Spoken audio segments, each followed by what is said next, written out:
국립중앙박물관이 최첨단 디지털 영상을 활용해 불교 회화실을 새롭게 단장했습니다. 대형 괴물 미디어 아트는 물론 서산대사 등 역사 속의 고승과 대화를 나누는 이색 공간이 마련됐습니다. 전국의 산사들을 순례하며 만물에 담긴 부처님의 가르침을 시조로 표현한 시조집이 나왔습니다. 236편의 시조가 담긴 이서연 시인의 시조집 산사에서 길을 묻다를 소개합니다. 20년 넘게 재소자들을 바른 길로 인도해 부처님법을 전하며 새로운 삶의 희망을 심어주고 있는 스님이 있습니다. 군산 성흥사 송월 스님이 설을 맞아 간식을 보시한 현장을 취재했습니다. 화쟁으로 바라본 한국 정치에서는 천안시 병이 지역구인 더불어민주당 이정문 국회의원을 만났습니다. 문화재 관람료와 전통사찰 전기세 요율 조정 등에 대한 입장을 들어봤습니다. 편안한 주말 보내셨습니까? 2월 8일 월요일 BTN 뉴스 시작합니다. 국립중앙박물관이 최첨단 디지털 영상을 활용해 불교 회화실을 새롭게 단장했습니다. 높이 12m에 달하는 대형 괴물 미디어 아트는 물론 서산대사 등 역사 속의 고승과 대화를 나누는 이색 공간이 마련됐는데요. 이동근 기자가 현장에 다녀왔습니다. 12m에 달하는 초대형 화면이 시선을 압도하고 3D와 애니메이션 속 불법을 수호하는 사천왕들이 살아 움직이는 듯한 인상을 심어줍니다. 화려한 장식구와 비단이 거치며 부처님 백호에서 발산하는 광명은 찬란함과 함께 절정의 분위기를 연출합니다. 국립중앙박물관 불교회화실이 선보이는 부석사 괴물 미디어 아트. 디지털 박물관을 표방하며 회화실 최초로 제작된 콘텐츠는 대형 불화가 걸린 자리에 마련돼 불교 문화의 정체성과 현대적 감각을 동시에 구현했습니다. 두 개 층에 걸쳐 매시간 30분 간격으로 상영되는 관람 환경을 구축했고 원작의 아름다움 속 최신 그래픽과 생생한 카메라 워크에 초점을 맞췄습니다. 한번 방문했던 괴물은 다시 또 방문하지 못한다는 아쉬움이 있었습니다. 빈 공간으로 남아있는 이곳을 다른 방식으로 괴물에 대한 아름다움을 전할 수 있게 새롭게 구현해보자 하는 목적으로 기획되었습니다. 초대형 불교 미디어 아트는 각기 다른 양식을 띠는 부석사 괴물과 화엄사 괴물 등 총 3점을 대상으로 제작됐습니다. 수호의 공간을 테마로 한 화엄사 괴물은 특유의 입체감과 만화적 기법이 주목되는데 마치 영화를 감상하는 듯 사천왕과 시방제불 등의 역동적인 표현이 강화됐습니다. 은하사 괴물은 부처님 손끝부터 펄럭이는 옷과 부드러운 표정 등이 세밀히 담긴 가운데 꽃비가 흩날리는 고유의 특징을 통해 평온을 선사합니다. 괴물 자체에 대한 아름다움, 일반 관람객들이 불교 회화에 기대하는 불교 세계의 찬란함, 그 부분을 괴물 미디어 아트를 보시면서 느끼셨으면 좋겠습니다. 실시간 센서로 서산대서와 신겸 스님의 진영이 반응, 관람객에게 대화를 건네고 역사 속 스님들이 이야기를 나누는 진풍경이 펼쳐지기도 합니다. 3D 모델링과 모션 캡처 기술로 자연스러운 움직임을 구현해 생동감은 물론 시대를 아우른 두 인물의 업적과 가르침을 알기 쉽게 전합니다. 한 스님은 그림을 그리셨던 스님으로서 어떤 고민을 하셨는지, 그리고 전쟁에 참여하셨던 스님은 또 참여했었을 때 어떤 마음으로 임하셨는지 아주 간단한 대화를 통해서 두 분의 마음을 느껴보실 수 있도록 구성했습니다. 전통과 현대의 절묘한 조화로 불교 문화의 새로운 영역을 장식한 디지털 콘텐츠는 국립중앙박물관 불교회화실에서 감상할 수 있습니다. BTN 뉴스 이동근입니다. 전국의 산사들을 순례하며 만물에 담긴 부처님의 가르침을 시조로 표현한 시조집이 나왔습니다. 이서연 시인의 시조집 산사에서 길을 묻다 개정판을 최준호 기자가 소개해드립니다. 우리나라에서 가장 많은 부처를 모신 영천 만불사. 이서연 시조 시인은 만불사를 찾아 만불이 곧 일불이라는 깨달음을 얻고 회주 학성 스님의 자비로운 미소를 마음에 담았습니다. 이서연 시인이 전국의 산사를 방문해 시조를 지어 펴낸 산사에서 길을 묻다 개정판이 출간됐습니다. 기존 시조집에서 만불사를 포함한 5개 산사의 시조 6편을 추가해 총 191개 사찰 236편의 시조가 담겼습니다. 제가 좀 아쉽게 생각했던 몇 개 사찰을 좀 넣어서 개정판으로 조금 더 내는 것이 좋겠다 싶어서 내게 됐습니다. 많은 그 불자님들께서 그래도 이 글이 자신들이 기도하고 명상하는 데 도움이 된다는 그런 응원 덕분에 이렇게. 시인은 고난의 시기 산사를 찾아 어디서 왔고 어디로 가야 하는지 끊임없이 길을 물으며 성찰했습니다. 만물에 담긴 부처님 말씀 속에서 화두를 깨치는 일상을 즐거운 수행 정진으로 만들어가고 있습니다. 저는 수많은 곳을 다니면서 부처님을 뵈면서 여기서 내 안에 계시는 부처님을 찾는 작업이 중요하다라는 것을 많은 생각을 했었어요. 그래서 그 마음의 부처를 찾아가는 그 과정 속에 산사에서 길을 묻다라는 사색의 산책 코스, 그런 식으로 제가 요 테마를 좀 잡은 거였어요. 산사 한 곳당 시조 한 편에서 두 편을 수록하고 중간중간 산사의 사진을 삽입해 시조의 몰입감을 높였습니다. 평소에 자주 접할 수 있는 유명한 사찰들을 시인 특유의 시선으로 새롭게 해석해 또 다른 맛을 느낄 수 있습니다. 문학은 생각을 담는 그릇이라고 생각한다는 이서연 시인은 자유시, 산문 등 다양한 장르의 문학 활동을 이어가면서 내면을 성찰하고 사색하는 글을 많이 쓰겠다고 밝혔습니다. BTN 뉴스 최준호입니다. 20년 넘게 재소자들을 바른 길로 인도해 부처님 법을 전하며 새로운 삶의 희망을 심어주고 있는 스님이 있습니다. 바로 군산 성흥사 송월 스님인데요. 설 명절을 맞아 간식을 보시하는 현장에 김민수 기자가 다녀왔습니다.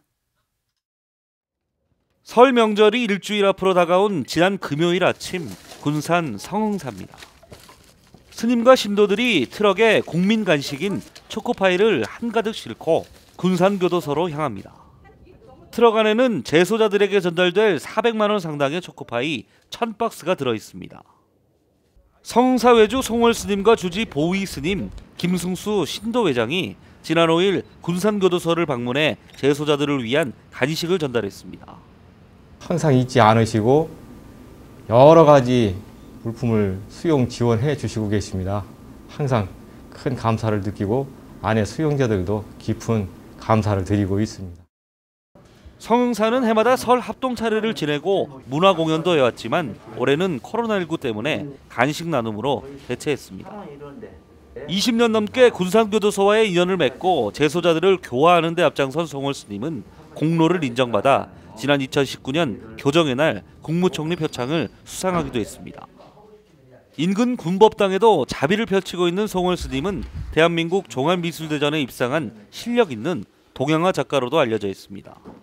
탁월한 재능으로 세계서예 전북 비엔날레에 초대전을 갖고 다수의 전시회로 작품 활동을 꾸준히 알리고 있는 스님은 태고종 서예와 문인화 부분 명인으로 인정받기도 했습니다.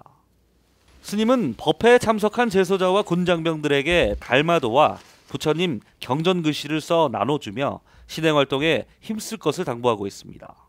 젊은 사람들, 살아있는 호이잖아요. 이런 분들한테 정말 불교를 정말 진심으로 심어주고 싶은 그 마음 하나 있고, 교도소의 재소자들도 많이 그려줍니다. 그분들도 거기에 굉장히 마음이 닫혀져 있어요. 걸려있는 그 마음이 좀이라도 녹을 수 있다면. 본인의 재능을 불법을 널리 알리고 포교 활동했으며 어렵고 외로운 곳에 자비행을 펼치고 있는 송월 스님. 부처님 은혜에 마음본질이라도 갚는다는 것은 먼저 부처님 전법을 하는데 일익을 이렇게 담당하고 싶은 그 마음밖에 없습니다. 중생의 이익과 안락을 위해서 법을 전하라. 저는 그걸 실천하고 싶습니다. BTN 뉴스 김민수입니다. 광주 소원정사와 광덕사가 영양 단팥죽을 만들어 방역 활동에 힘쓰고 있는 보건당국 종사자들을 격려했습니다. 주지 도계스님과 상진스님, 사찰 신도들은 지난 2일 코로나19 방역에 힘을 쏟고 있는 보건 종사자들에게 전달될 영양 단팥죽 500그릇을 만들었습니다.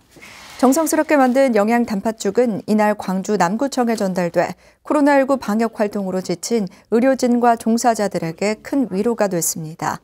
소원정사 주지 도계스님은 시민들을 위해 방역 현장에서 힘쓰고 계신 여러분들에게 감사하다며 정성껏 만든 단팥죽 드시고 모두가 힘내시길 바란다고 말했습니다. 태고종 천안 도광사가 지난 4일 지역 독거노인 50가구와 사할린 동포 50가구, 관내 청령동 행정복지센터 선정 100가구에 라면과 김치, 떡국떡 등을 전달했습니다. 도광사 주지 도공스님은 해마다 명절을 맞아 외롭고 힘들게 보낼 이웃들에게 도광사 신도들과 각 후원단체들의 성원을 더해 나눔을 실천하고 있다며 이번에도 코로나19 장기화로 어려움을 겪고 있는 지역 저소득계층과 사할린 동포들을 위해 전달하게 됐다고 말했습니다. 도광사는 지역 독거노인 50여 가구에 매주 무료 급식을 펼치고 있으며 특히 국내 정착 사할린 동포들을 위한 나눔과 교도소와 군부대 등의 계층 포교에도 앞장서고 있습니다.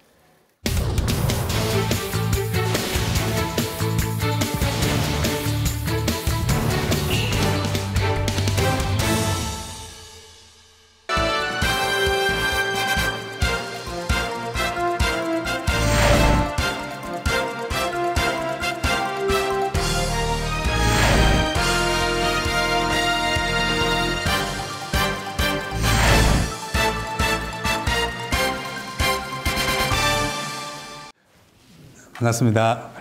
반갑습니다. 네. 의원님께서는 국회의원 지역구 선거에 처음 출마를 하셔서 당선이 되셨습니다. 감회도 남다를 것 같은데 우선 소감과 함께 각오 말씀 부탁드리겠습니다. 예, 말씀드린 대로 제가 처음 출마를 하게 됐는데요. 예, 저를 선택해 주신 천안 시민 여러분들한테 다시 한번 깊은 감사의 말씀 드립니다. 제가 정치 신인임에도 불구하고 이렇게 선출해 주신 거는 새로운 정치에 대한 열망이라든지 이런 것이 표현이 되었다고 볼 수 있고요. 그런 부분을 최대한 충족시키도록 노력을 하겠습니다. 저는 국민들의 그 뜻을 받들어서 약속을 지키는 정치, 바른 정치, 기본을 지키는 정치를 모토로 출마를 했습니다. 정치의 기본은 저는 신뢰라고 생각합니다. 신뢰라는 게 약속을 지키는 것입니다. 그래서 저는 그 선거 기간에 했던 그 공약사항 반드시 지키도록 노력을 하겠습니다. 의원님 이제 젊은 국회의원답게 또 1호 법안도 남달랐습니다. 의원님 1호 법안이 국회의원 수당에 대한 개정안, 또 국회의원 국민 소환에 관한 이 개정안 법안을 발의를 하셨습니다. 이유가 뭔가요? 지난 20대 국회는 아시다시피 여야 간의 극심한 그 대립 또는 야당의 지속적인 국정운영 발목 잡기라든지 상습적인 국회 보이콧 등으로 인해서 입법 실적이 상당히 좀 저조했습니다. 또한 의원님들의 그 국회 출석도 매우 저조를 했고요. 그래서 저는 이번에 선거에 임하면서 일하는 국회, 신뢰받는 국회를 만들기 위해서 일하는 국회법을 1호 공약으로 하겠다고 일단 공약을 했고요. 실제로 당선이 된 후에 일하는 국회법 3종 세트라고 할 수 있는 국회법, 국회의원 수당법, 그리고 국회의원 국민 소환에 관한 법률 3가지를 이렇게 발의하게 됐습니다. 그 중에서 작년 12월에 국회법 개정안이 하나는 통과가 돼서 올해부터는 상시국회 제도가 일단 열리게 되었고요. 나머지 2개 법안이 이제 국회의원 수당법하고 국회의원 국민 소환에 관한 법률인데 그 요지를 말씀드리면은 이제 국회의원이 정당한 사유 없이 회의라든지 상임위원회 불출석한 경우에는 그 불출석한 횟수만큼 그 수당을 깎는 겁니다. 또 국회의원 국민 소환에 관한 법률안은 이제 국회의원이 헌법상 그 헌법적인 의무를 위반한 경우에 이제 국민들이 국회의원을 소환을 해서 국회의원을 이제 파면할 수 있도록 하는 그런 제도거든요. 그래서 그 2 법안은 현재 상임위에 상정이 돼 있고 그 2 법에 대해서도 최대한 통과되도록 지금 노력을 할 예정입니다. 공수처도 출범을 했는데요. 공직자 이해 충돌에 관한 법 제정에 대한 요구도 많았었습니다. 의원님께서 이 이해 충돌 방지법을 대표 발의도 하셨습니다. 좀 입장은 좀 어떠신가요? 공직자가 되기 이전에 예를 들어 저 같은 경우는 변호사를 할 수도 있고 또 기업을 하셨던 분도 있을 수 있거든요. 그런 분들이 했던 그 내역을 나중에 국회의원이나 그 공직자가 돼서도 이를 국회라든지 그런 공직기관에 신고를 하게 했고요. 그거를 공개를 하게 했습니다. 그래서 외부에서 바라볼 때 이분의 그 전에 했던 일하고 현재 수행하고 있는 일이 이해 충돌이 되지 않을까 부분을 제3자가 또 이렇게 들여다볼 수 있는 그런 좀 제도적 장치를 마련을 했습니다. 영끌에서 집을 산다, 또 영끌에서 투자한다라고 할 정도로 굉장히 젊은 층의 불안과 초조가 지금 절망적입니다. 무엇이 좀 잘못됐고 또 해법은 무엇이라고 좀 보십니까? 청년들이 가장 크게 분노하는 것은 제가 볼 때는 출발선이 좀 다른 것 같습니다. 주택 문제의 경우에는 좀 전에 말했듯이 주택 투기로 인한 불로소득 등에 대해서 적정한 수준에서 이렇게 환수를 해야 하고, 주택 공급 확대 등으로 인해서 주거 불안을 해소를 해서 주택 문제를 좀 해소해야 되는 그런 필요성이 있다고 보이고요.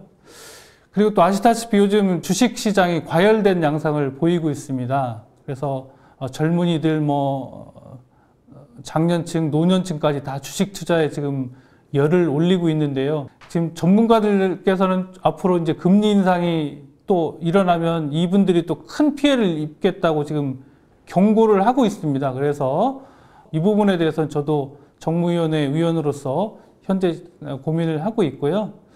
전 앞으로 이런 청년들이 희망을 잃지 않도록 또는 신혼부부라든지 청년들이 내 집 마련의 그런 걱정, 그리고 일자리 이런 부분들을 좀 걱정 없이 살 수 있도록 정무위원회 위원으로서 공정한 기회, 정의 등을 실현할 수 있도록 최선의 노력을 지금 다하도록 노력하겠습니다. 의원님 이제 정각회 회원이시기도 한데요. 네. 불교와의 인연은 좀 어떻게 되십니까? 불교와의 인연은 사실 어렸을 때 어머님 손에 이끌려서 절에 갔던 게 사실은 첫 인연이라고 볼 수 있고요. 본격적인 인연은 신병훈련소 시절에 종교활동 시간에 초코파이를 준다는 그런 당시로서는 이렇게 그런 또 간식거리에 대한 또 욕구도 있었고 해서 갔다가 또 거기에서 또 우연히 갔다가 저는 또 종교에 대해서 생각하게 되는 기회가 됐었고요. 또 그때 수계까지 받은 바가 사실 있습니다. 그래서 저는 사실 한 30여 년 전에 이미 수계를 받았었고요. 이번에 정각회 회원을 가입하게 된 것을 계기로 불교에 대해서 좀 더 깊이 좀 자세히 좀 알기를 이렇게 바라고 있습니다. 이 불교계 현안 중에 하나가 또 이제 문화재 관람료 문제, 또 최근 들어서는 이제 전통 사찰 전기세 요율 등에 대해서 어려움을 많이 호소를 하고 있습니다. 그런 것에 대해서는 좀 의원님 어떻게 보십니까?